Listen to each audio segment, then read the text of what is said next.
Olá pessoal, tudo bem com vocês? Boa tarde, primeiramente. Eu sou o Flávio Júnior, vocês já me conhecem aí do módulo passado, o módulo de eletricidade geral. E hoje, dia 15, dia 16, estamos iniciando o nosso próximo módulo. É um módulo que vai ser de 100 horas. Vocês vão começar comigo e quando entrar no período de julho, vocês vão trabalhar com outro instrutor, o instrutor Gilson. Ok? Então, esse módulo é um módulo que nós chamamos, que nós conhecemos como um módulo de comandos elétricos.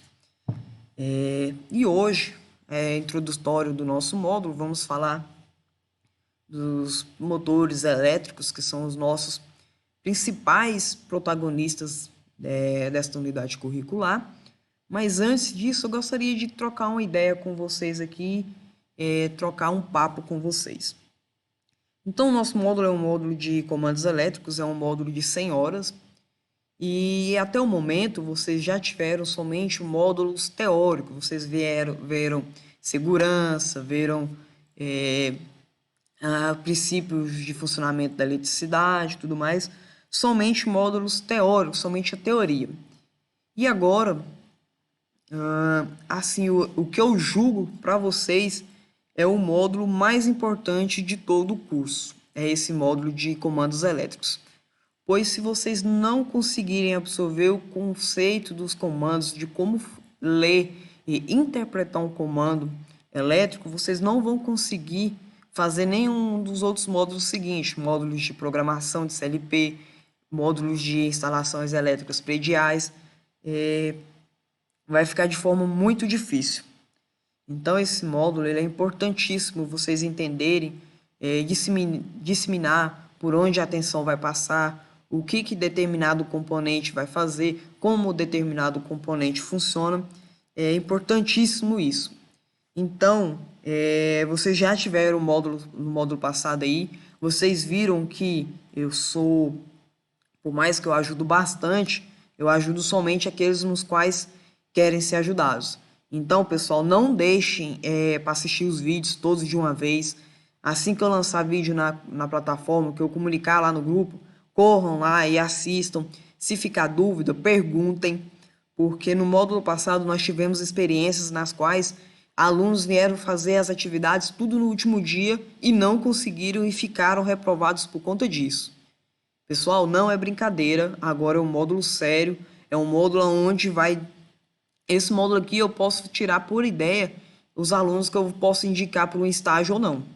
Então, é a partir desse módulo aqui que nós vou conseguir separar aqueles que são aptos ou não. Vocês devem saber que a Sama voltou aí e a Sama provavelmente vai continuar. Deus abençoar, ela vai abrir o seu programa de estágio novamente e ela pega alunos da aprendizagem para fazer estágio. Então, a partir desse momento aqui, eu vou conseguir disseminar quem está apto ou não. Então, se esforcem, levem mais a sério, porque agora é onde nós vamos começar a separar os bons dos ruins, ok? Esse é um recadinho que eu queria deixar aí, devido às experiências do módulo passado. E vamos hoje aí para a nossa primeira aula aí sobre comandos elétricos. Então, beleza. O principal componente que vocês vão ver dentro de uma indústria, dentro de qualquer fábrica aí, são os motores elétricos. Para vocês terem uma noção, ali na Sama tem cerca de 3.000 motores, não é, Lucas? 3.000 motores tem na Sama, né? Na Sama tem cerca de 3.000 motores, né? Mais ou menos. Então, só aqui na Sama, aqui na nossa cidade, nós temos cerca de 3.000 motores. Eu estou com outro instrutor aqui do lado, ele conhece bastante a planta lá. E vocês saberem ler e interpretar o funcionamento desses motores é essencial para dizer se você é um bom ou um ruim eletricista. Então vamos lá falar um pouco sobre motores elétricos. E o primeiro conceito básico é o que é um motor elétrico. Trata-se basicamente de uma máquina que vai transformar energia mecânica ou energia elétrica em energia mecânica. Grande maioria é energia normalmente rotativa. Então, vocês têm que ter na cabeça de vocês aí que a energia vocês não vão criar nunca. É o conceito de Lavoisier, que me diz que energia nada se cria, energia tudo se transforma.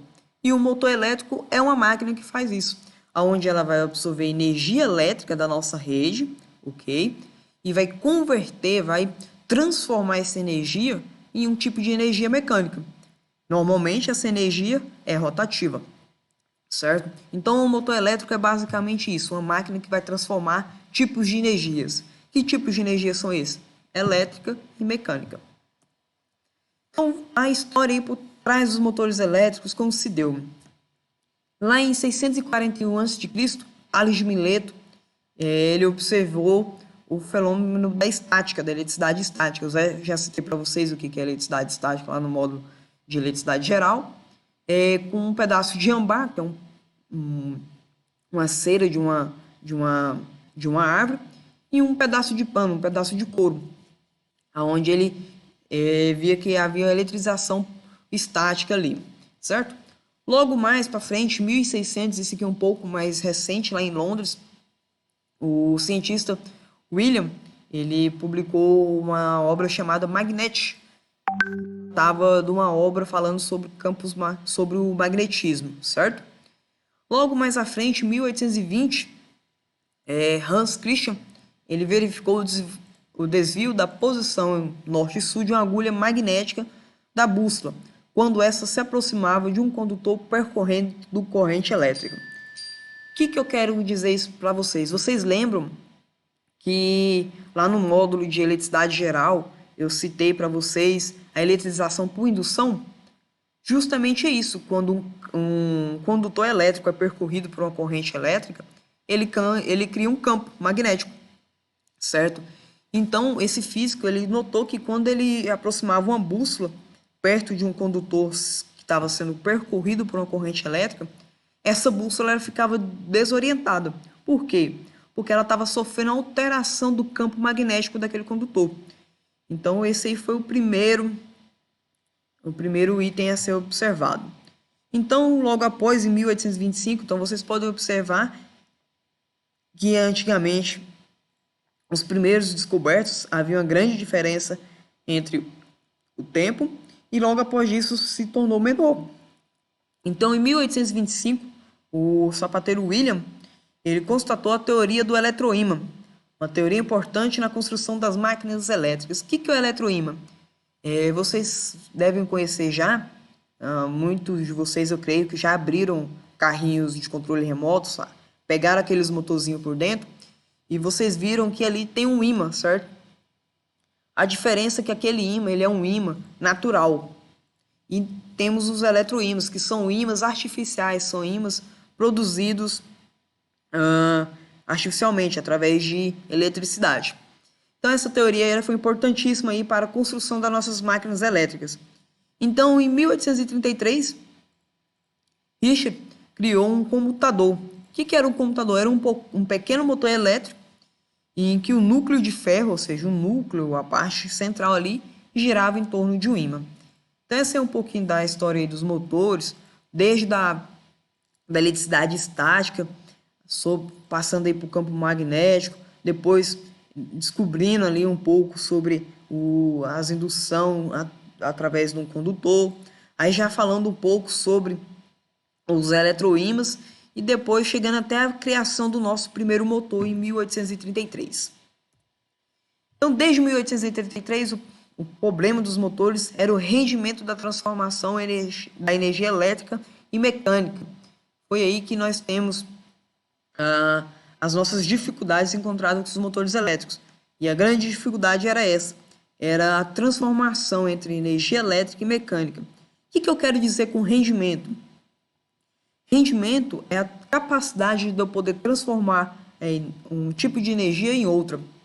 E antigamente se utilizava muita energia elétrica para produzir pouca energia mecânica. Ok? E qual que foram as soluções encontradas aí para contornar essa dificuldade? Era a utilização de ímãs dentro do rotor. Eu vou explicar mais para vocês o que é rotor, o que é estator.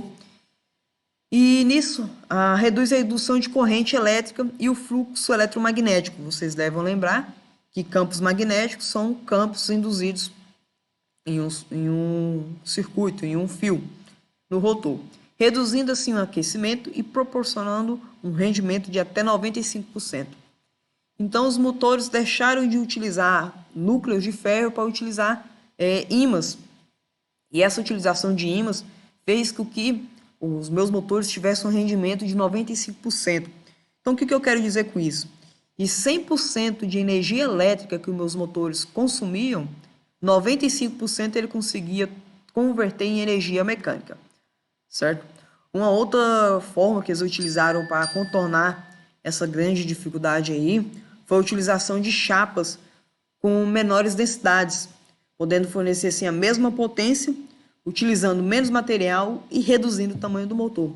Então as chapas das nossas carcaças dos motores antigamente eram muito grandes, então eles conseguiram reduzir para chapas menores, com densidades menores, produzindo a mesma potência mecânica, só que utilizando menos material e reduzindo o tamanho da carcaça. Então, se eu utilizo menos material, a minha produção fica mais barata, certo? Então, essa aí era a nossa grande dificuldade nos primeiros motores elétricos. E essa aqui foram algumas formas nas quais achamos de contornar essas dificuldades. Então, aqui eu falando aí sobre os motores, vocês podem observar que lá em 1891 e temos aqui 1984. Vocês podem ver que o mesmo motor que pesava 88 quilos em 1891, em 1984 esse motor, para produzir a mesma potência mecânica, ou seja, um motor que pesava aí, por exemplo, 88 quilos para me gerar um cavalo, hoje em dia um cavalo de potência, hoje em dia ele pesa 6,8 quilos para gerar esse mesmo um cavalo. Então vocês podem observar que teve uma grande evolução de potência em relação ao tamanho. Um outro caso que vocês podem observar isso aí é os carros de antigamente. Vocês podem observar que carros antigos, por exemplo, os Opalas, tinham motores grandes, bastante consumidores de combustível e que gerava a mesma potência que um carro hoje em dia 1.0 gera, certo? Então, com os motores foram da mesma forma. O motor deixou de ser algo grande e muito consumidor para ser algo pequeno, pouco consumidor, com a mesma eficiência energética. Então, essa aí é um pouco da evolução dos motores através do tempo. Vocês podem pausar o vídeo aí e dar uma olhada. Ok, então já expliquei sobre a história do motor, falei sobre as nossas principais dificuldades que tínhamos anteriormente e agora vamos falar um pouco sobre os tipos de motores. Então nós temos dois tipos, os motores DC e os DCCC, né, que são os Direct Current, ou traduzindo para o português, que é o de corrente contínua.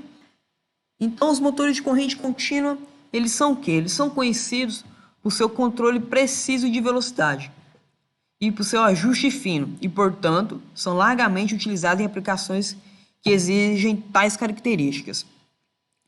Então, os motores de corrente contínua, se você precisa que um determinado motor gire em 500 RPM, ou seja, 500 rotações por minuto, esse motor ele vai conseguir manter essa rotação constantemente, certo? Então, por exemplo, numa esteira transportadora, você já deve ter visto em filmes ou documentários, onde eu tenho uma linha de produção ali e aquela linha de produção tem que ficar a uma determinada velocidade constantemente, os tipos de motores indicados para aquilo ali são os motores de corrente contínua, certo? E temos os motores de corrente alternada. A grande maioria tem sua configuração mais econômica, então o motor de corrente alternada, esse aqui é um motor de corrente alternada, esse aqui é um motor de corrente contínua. Então o motor de corrente alternada, ele é financeiramente muito mais barato que o motor de corrente contínua. E ele é amplamente utilizado quando necessita de uma potência abaixo de 500 CV, ok? Então o motor de corrente alternada, quando não se precisa de ter um ajuste de velocidade ou algo do tipo, é mais viável utilizar ele, pois eles são mais baratos, mais fáceis de instalação e ele consegue entregar uma grande potência até 500 CV, certo? Então esses são os nossos dois tipos de motores, motores de corrente contínua e motores de corrente alternada. Então, eu vou dar mais ênfase aos motores de corrente alternada, pois são os mais encontrados nas indústrias, ok? Vocês entendendo como trabalhar com eles, vocês vão entender como trabalhar com motores de corrente contínua. Então, o motor de corrente alternada ele possui diversas vantagens em relação aos motores de corrente contínua. Então, dentre elas, é um menor custo de aquisição, que eu sei para vocês, a construção dele é mais fácil de se construir, de se dar manutenção. Melhor rendimento, consumindo menos energia e, consequentemente, aquecendo menos. Vocês têm que ter na cabeça de vocês já um conceito que quando um condutor ele é percorrido por uma corrente elétrica, esse condutor ele vai aquecer, ok? E quanto mais corrente esse condutor é passado por esse condutor, mais ele vai aquecer. Um grande exemplo aí que vocês podem ver é quando vocês vão utilizar alguma máquina pesada na casa de vocês, vocês pegarem no cabo ali, vocês vão sentir que aquele cabo está um pouco quente. Um grande exemplo que vocês podem fazer aí é no ferro de passar roupa. Vocês podem ver que aquele cabo dele tende a aquecer. Muitas das vezes ele até chega a derreter. Justamente por isso, porque passa uma alta corrente elétrica ali, consequentemente aquele cabo ele vai aquecer mais.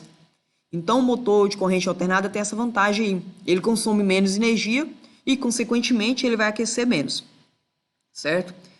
E também um custo menor de manutenção. Então, se esse motor meu, ele é mais fácil de ser construído, mais fácil de ser fabricado, a manutenção também dele vai se tornar mais barata. As peças, o rebobinamento dele, tudo fica mais barato. E se ele tem todas essas outras vantagens aqui, ele vai ter uma grande disponibilidade de fornecedores. Pois se é algo mais fácil de trabalhar, algo mais barato, com a manutenção mais barata, ele vai ter uma alta demanda, uma alta oferta. Então, ele vai ter uma grande disponibilidade aí no mercado, certo? Então, essa aí é alguma das vantagens dos motores de corrente alternada em relação aos motores de corrente contínua. E dentro dos motores de corrente alternada, nós temos aí os motores de corrente monofásico e trifásico. Beleza, vamos lá. O que é monofásico? Monofásico é basicamente fase e neutro. Eu citei para vocês lá no módulo de eletricidade geral, a geração de energia, que nós tínhamos lá a geração por indução, inicialmente, somente uma fase e um neutro. Porém, eles viram que não era muito viável e criaram assim o sistema trifásico. Eu vou deixar um vídeo também para vocês entenderem qual que é a diferença do monofásico e do trifásico. Então, os motores monofásicos eles são somente utilizados quando há uma potência abaixo de 2 kW. Então, abaixo de 2.000 watts, é utilizado os motores monofásicos, ou seja, somente fase neutra. Onde eu vou encontrar motores monofásicos aí que eu posso citar para vocês, que estão no dia a dia de vocês? Os motores dos portões da casa de vocês, os liquidificadores, tudo isso são motores monofásicos. Só tem uma fase e um neutro como alimentação. Os motores trifásicos, o próprio nome já fala, eles são alimentados por 3 fases. Qual que é a vantagem dele? A vantagem do monofásico é que ele é mais barato ali e somente abaixo de 2 kW. E qual que é a vantagem do trifásico? Ele vai apresentar uma partida mais fácil. O ruído é bem menor e ele é mais barato para potências maiores de 2 kW. Um grande exemplo aí que eu posso citar para vocês é que os motores dos liquidificadores da casa de vocês, eles fazem muito barulho. Quando vocês ligam, todo mundo sabe que está fazendo algo ali. E os motores trifásicos, ele vai ter um ruído bem menor, certo? E acima de 2 kW, ou seja, quando eu preciso de mais potência acima de 2 kW, o motor trifásico é mais indicado. Aonde eu vou encontrar motor trifásico que eu posso citar para vocês? Quem já foi em alguma oficina mecânica, vocês viram que ali tem um elevador, onde os carros ficam em cima dele e o mecânico consegue elevar o carro. Aquele motor que faz aquela elevação ali é um motor trifásico, pois para poder levantar um carro eu preciso de muita potência. E um motor monofásico não seria capaz de gerar essa potência para mim. Então ali são utilizados motores trifásicos, ok? Então nós temos motores de corrente contínua e corrente alternada. E dentro dos motores de corrente alternada nós temos os motores monofásicos e motores trifásicos, certo? Creio que fica bem clara a diferença entre os dois aí.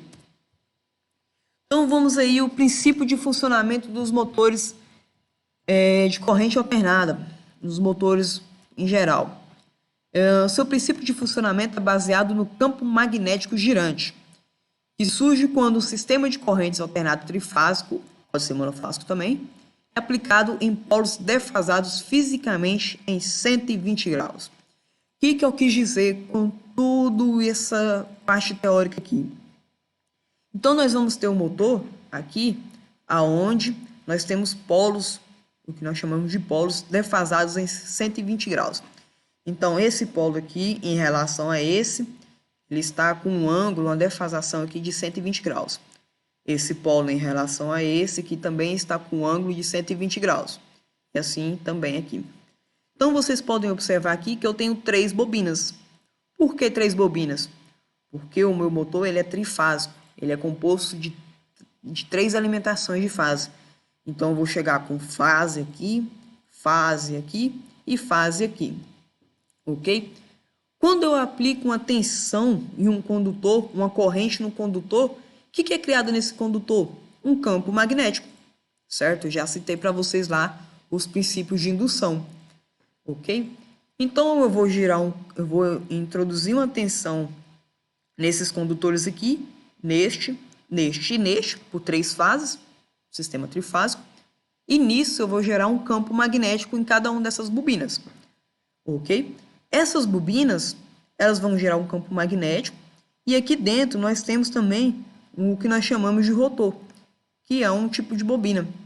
Opa, eu tenho tensão, eu tenho um campo magnético sendo produzido aqui. E essa bobina está no meio desse campo magnético. Então, se ela está no meio, ela vai ser induzida. Então, nós temos a parte que vai induzir e a parte que vai receber essa indução. Então, se ela recebe essa indução, ela também vai criar um campo magnético. Então, vocês vão observar que nós vamos ter os campos magnéticos aqui e um campo magnético que vai ser produzido aqui no meio. Então, se eu tenho 2 campos magnéticos, eu vou ter ali os campos horas vão se atrair e horas vão se repelir. Voltando lá para os ímãs. Se vocês pegarem 2 ímãs e colocarem eles norte-norte, ou seja, todos eles com os polos negativos, vocês nunca vão conseguir aproximar um ímã do outro. Se vocês inverterem um dos ímãs, colocar positivo com negativo, esses ímãs vão se atrair. Então, o motor ele funciona dessa forma. São criados ímãs aqui, que vão induzir um eletroímã aqui, certo? Por isso que se chama eletroímã, é um ímã criado artificialmente, através de eletricidade, e vai criar 2 campos magnéticos. E esses campos magnéticos vão ficar o tempo todo se repelindo e se atraindo ao mesmo tempo. E com isso eu vou criar o campo magnético girante, porque eles vão atrair, repelir, eles vão se movimentar e por isso que nós chamamos de campo magnético girante. Então é isso que faz com que os motores girem. O princípio de funcionamento do motor é este, ok? Então, para a aula de hoje é somente isso, somente esses conceitos básicos do que é o motor, de onde ele surgiu, os tipos de motores, a diferença entre os motores de monofásico e trifásico e o seu princípio de funcionamento. Vou deixar lá na plataforma também outras aulas, outros vídeos encontrados aqui no YouTube para complementar essa aula de hoje. Fiquem com Deus e até a nossa próxima aula.